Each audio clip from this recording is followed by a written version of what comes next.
Welcome to the Halting Winter webinar series, where we help leaders develop themselves and their executive teams to create company cultures that flourish. Why do we do that? Because we want to create extraordinary results. And to do that, we need companies that have souls, companies that have visions, companies that have clear missions so their employees know what to undertake, what to do, how to be personally and collectively rewarded through pay, through praise, through the completion of purpose. That's what we're talking about today when we talk about unlocking employee potential. How do you do motivation? How do you make it meaningful? How do you make it strategic? How do you make it intentional and purposeful? We're going to unlock the triple P method, the three things you need to create a flourishing company culture, the three things you need to do to make sure that your employees have crystal clear clarity. So why are we here? Because we care about our company's success, but we also care about our individual employees and their success, their achievement, their thriving personally and professionally. But here's the problem. Everyone feels great in times when, right, business is soaring, revenue is coming in, things are growing. It's the opposite when things have to buckle down a little bit. Things start to get tight, especially when you have to go through layoffs. I know many companies are going through layoffs right now. That's difficult because not only is it challenging for the people that you have to lay off, those are uncomfortable, undesirable conversations, but it's also uncomfortable for everyone who stays because now there's a culture of fear. Am I next? There's a culture of what often happens during bad times is leaders do not communicate well. They don't communicate well to each other. They don't communicate down to the employees well. And so people don't know what's going on because we're afraid to give bad news. We're afraid because we think that it's going to cause a worse effect than actually our silence does. Our silence causes incredible negative effects because it leaves people to assume. And if people don't often assume the best, they assume the worst. Sadly, that's why this triple P method, again, it's not new. You've already heard it. I've already said it. It's not new. It's not going to be mind blowing. None of my content is mind blowing because I think if mind blowing is when we're chasing aha, like there's nothing new under the sun, right? And so I believe if I have to give you an aha moment, if it's new and it's fresh, it probably doesn't work. It's probably fluff. It's probably icing on the cake instead of the real cake. Like we need nourishment here, all right? We need real things. Now, that doesn't mean it's not going to give you a moment to go, man, I don't know if I'm doing that well. That's what I really want to challenge you with. You know these things. The question is, are you doing them and are you being intentional in how you do them? That's what I want to unlock today. So what is it? What is the triple P method? Well, it's this. As I go through each one, remember there are two sides of each coin. It's not just your mind is probably going to go to one particular avenue of what this word. Oh yeah, I do that. But remember, there are sides to the coin. Everyone, I think, needs more than anything else. It's number one in the order for a reason, and that is purpose. People need purpose. People long for purpose because purpose gives clarity.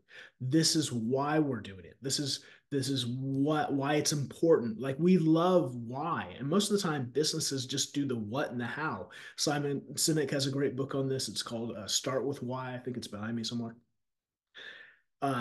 We need to clarify the why. Why do we wake up in the morning? Why do we give our best? Well, you just should. That's not a good answer. That's not going to help you when things get tough and tight. You've got to be able to give a compelling why. Now, here is why purpose is two sides of the coin. It's macro and micro. You need a macro vision. You need a vision for your company. Why do you exist? What good are you doing in the world? What you do does not have to be all encompassing some massive good, like you're a nonprofit organization sold out to one, right, do good thing in the world. But can you connect it? Is your vision for your company doing something that is helping civilizations be sustained, be able to live a good life, be able to move forward, be able to like what's it doing? Like there's got to be some positive things. And so you need to connect that to your people so they feel a sense of loyalty. They feel a sense of belonging to your company. Purpose. But that purpose can't just be a vision. And this is where companies have vision statements, mission statements. I think they get those confused all the time. I don't see companies with usually very good mission statements because a mission statement is not a vision statement whatsoever. A vision statement is a dream. It's a here's where we're going. It's heaven, right? We all it's more about feelings. This should make us feel good about what we're a part of. This should make us feel good about the tenure, the long-term dream of this company to have impact. Mission is what you are doing. A mission is I'm accomplishing this. Like this needs to be accomplished within a timeline, a very specific timeline. If your mission is bigger than 2, 3 years max, it's not a mission. That's a desire. It's a dream. Like missions have clear timelines and there's short timelines because there's a hill to climb. Let's climb it, right? That's not like even Everest is the largest mountain in the world. That takes time to orchestrate that summit, but it's a mission because it's here. It's here. We're going to reverse engineer it, and this is the steps it's going to take. Even though it might take a couple years to do all the training, get all the equipment, get all the timing for the weather patterns to be right. Like a mission has to be clear in its timeline. It has to be clear in its achievability. It has to be achievable. It can't just be so dreamy that it just evokes feelings and not logic to be able, this is how we're going to undertake it. Even if it's grand, it should be grand. It should be a little intimidating. But like Everest is still there. It's still a mountain. It's still a physical thing that can be climbed, that can be summited. Now, this is where you might go even real deep. If you say we have those things are rocking and rolling for our company, the next step for you would be able to, what I would ask is, do your people have a purpose personally and professionally? It sounds like if you say we have that professionally, great. Now I would say if you really want to care for your employees and create some real meaningful motivation, help them do this personally so that their life isn't compartmentalized. It doesn't mean you don't have a work life and a personal life and you've got to thread the. I'm not saying you have to thread these, but do they have clarity? This is the program Storyline Symphony, which HaltingWinter created, that helps people look at the various aspects of their life, their personal life, their relational life, and their vocational life, to make sure that there is overlap, there is connection, there is touch points, but there are some separations as well, so that you're a healthy whole person. I think you can say, man, we want people to be all out for this job, for this job, for this job, and be dedicated to the mission. But if your people are so dedicated to just their profession that their relationships and their personal life suffer, you will not have the best of them. And you probably won't have them very long because their life in those other aspects is going to fall apart, which is going to create some mental, emotional issues that will not allow them to be their best self at work. You need people who are about the vision of your company. So for you to clarify your vision and to help them clarify their life vision and what they're rowing to and to have alignment in that means you're going to have the right people in the right seats on your bus. If you have wrong people in some of those seats, that's also why you could have a culture problem at your company because they're just there to get a paycheck. They're there to jump off to their next thing. And again, it's fine to maybe have those for a season, but you need to replace those. You want people that are really bought into the company, to its vision and mission, because that deeply affects the culture. One of the best things you can do is invest in your people, not just professionally, but personally when it comes to their purpose. Because a person who knows their personal and relational purpose will have clarity on creating a professional purpose that has alignment. And that helps you know if you have people for the long term on your bus or for the short term. Short term, you want to help them find a different company to work for so that they can have alignment and so that you can open up that seat to get someone who is aligned because that's going to help you soar even higher and further and farther. The second P, the first one is purpose. The second P is praise. And we know this. We all long for praise. Now, some people say, oh, I hate being praised.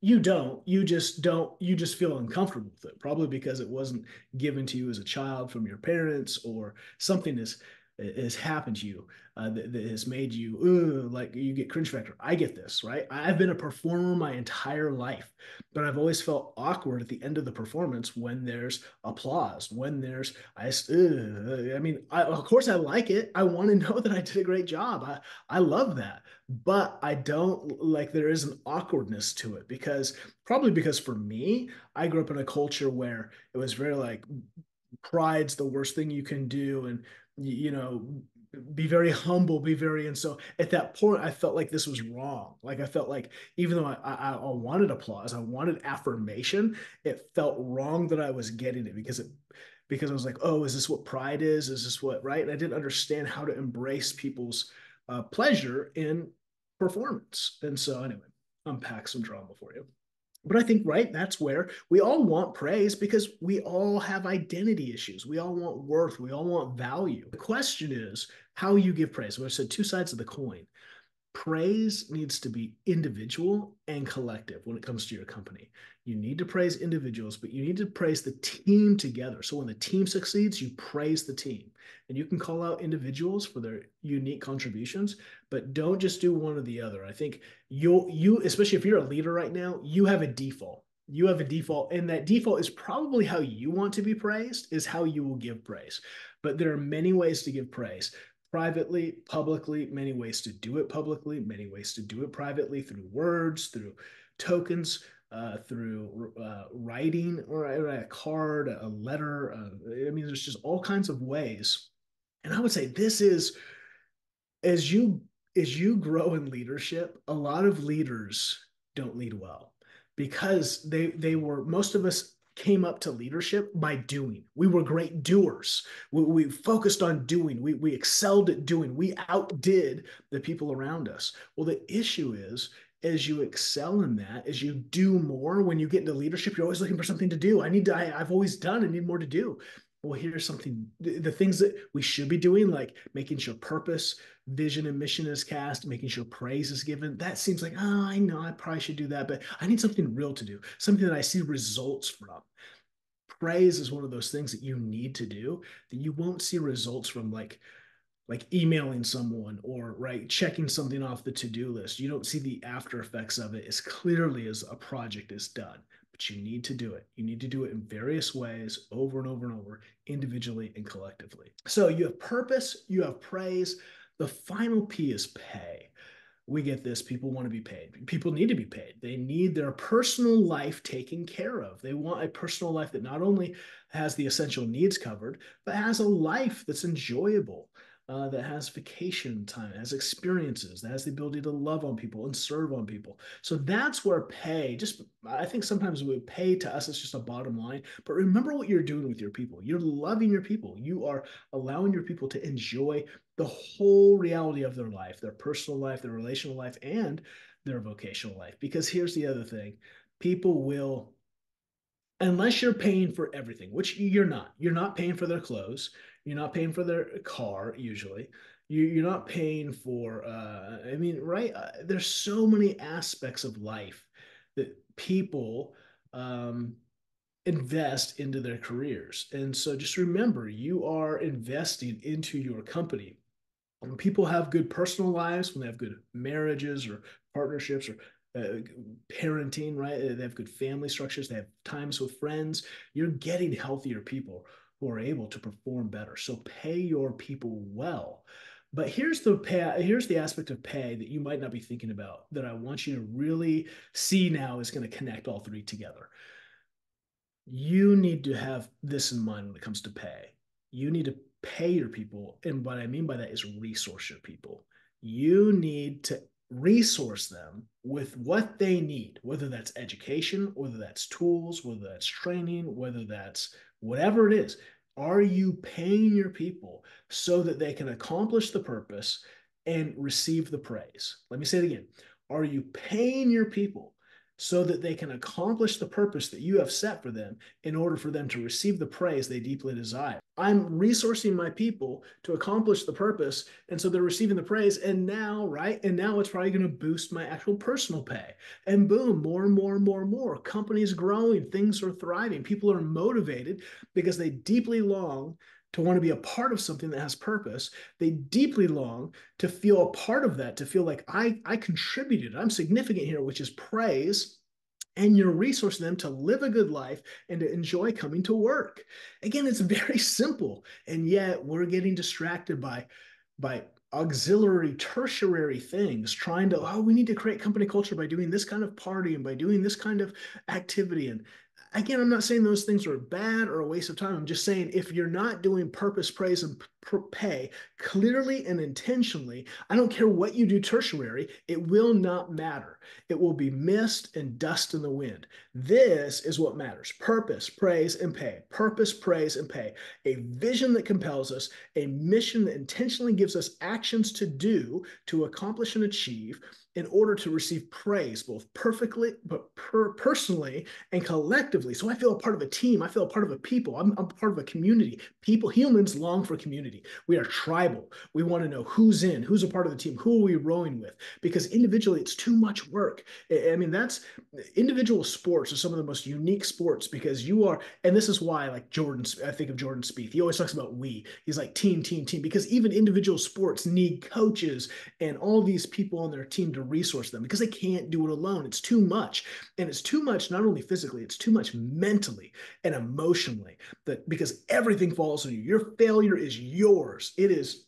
So it's great positive when things succeed because you're like, yes, I did this. But you face negative and it's over, which is why being a solopreneur is so hard. And there's really no such thing, I think, as successful solopreneurs. They have the reason they succeed is because they finally get help and get teams around them. Purpose, praise, and pay. Here's your action steps. I want you to get clear. Do we have a clear purpose? Do we have a clear vision for this company? Do we have a clear mission for 2024 that people know exactly what success looks like for our company? We've reverse engineered that via departments to figure out, hey, this is what I need you to do. Here are the key actions I need us to take, the key hills I need us to take so that we can accomplish this mission. Praise. Are people clear about, if they're clear about the actions, then it's clear that when they do those, when they're working towards those, when they're embodying the characteristics and the values of the company to achieve those should be aligned. It's always interesting to me how we create these values for companies like, oh, we believe in blah blah blah blah blah, and then those have nothing to do with accomplishing the mission. Like, pointless. It's pointless. Like, start your values should be directly tied to what it takes to accomplish the mission. Get clear, get creative in how you praise your people. Get creative. Stop doing just what comes naturally to you. Start looking at your people and understanding your people and asking your people. Get clear on your purpose. Get creative in the way you praise and use your mouth and ask how you can do it better. And then get intentional. Get intentional with the way you pay your people, both personally and professionally. Are you resourcing them? Ask them what would actually help you. And let me say something too: do not feel the pressure to resource everyone equally. Like, I'm not going to resource someone who is not showing the initiative to use that resource. Remember, what you reward is what you approve, is what you are saying, this is good for us, this is our company. Reward that which you want duplicated, which you want replicated, which you want to see over and over. Okay, there it is. Purpose, praise, and pay. I hope that encourages you. I hope it gives you something to chew on to say, are we doing these things? And before we do other things, if you're not doing these three things and you're doing them well and intentionally, strategically, I'm just asking you, I just don't really think anything else you do when it comes to employee motivation, when it comes to company culture, I just don't think it's going to have the effect that these three things have. I'd love to hear your feedback and see if you have anything you go, nah, I actually would push back on you. Great, I'd love to hear it. I'm always looking to be encouraged and motivated and to learn myself. So, but I'm hard pressed to find it. Join me for the next one. The next webinar in our series is called The Tools of the Conductor. The tools of three things. I was a professional orchestral conductor for a number of years, and I believe there are three tools the conductor uses that every leader, no matter what position, no matter what organization you lead, these are the three tools that you need to have that are unique to you as the keystone leader of your organization to use that will help you actually become a better leader, to be the best version of yourself, and to get the best out of your team. See you then.